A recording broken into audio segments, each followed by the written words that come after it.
With almost everything, I begin with there's some very strong, slightly vague feeling, and that somehow issues into some kind of a picture of something on stage, of just how, not really a set at all, but just people and how they're standing or not.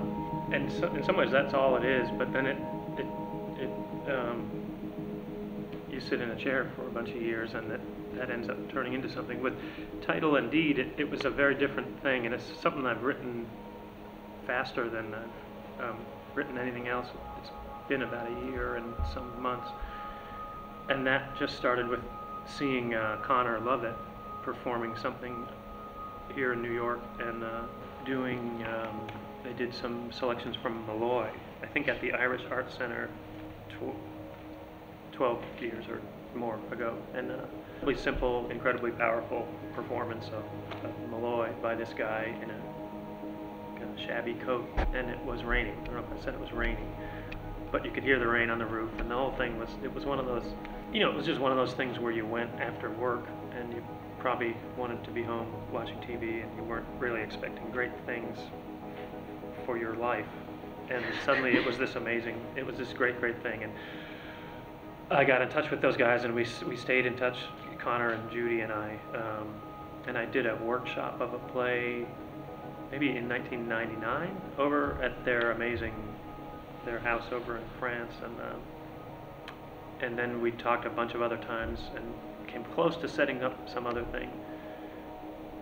And then, like I was saying, I saw Connor perform something else a year and a half ago, and we got rolling with this idea, and then it's been this very sort of high-tech and continental development where I'll send Connor some pages and he'll read it over Skype, and then we did a couple of performances in Kilkenny in Ireland, and that was a great thing. It was kind of rushed and frantic because that was our first little short time physically all being together. Imagined him in New York in front of a bunch of people from around here saying, I'm not from here, and then beginning to sort of define this place that he came from and what he thinks about this place that he's arrived at. And it could be somehow related to the fact that I've had real and stupid struggles in my life about just identity, just in the simplest way of saying it. Maybe that I might be slightly more interested in the idea of one consciousness kind of coming apart and trying to put itself back together again, rather than a couple of consciousnesses bumping up against each other, if that's what happens in a normal play, or a play with more characters. So maybe it's something like that, and I feel slightly more free writing a monologue sometimes, and I don't exactly know why that is. I do know why that is, I think. I really love theater to an embarrassing. It's just the thing to me.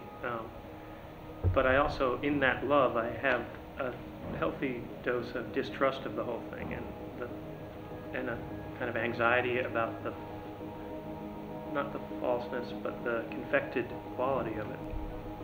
Even though with a monologue, often you have an actor and a director, and the actor remembers the lines and he goes up there, it does bypass a lot of those worries and anxieties that I have about the potential falseness of the whole thing, or the real problematic unreality of it. I take both the idea of an audience really seriously, and then it isn't an idea, it's actual people sitting there. And it always seemed very hard to avoid the fact of real people.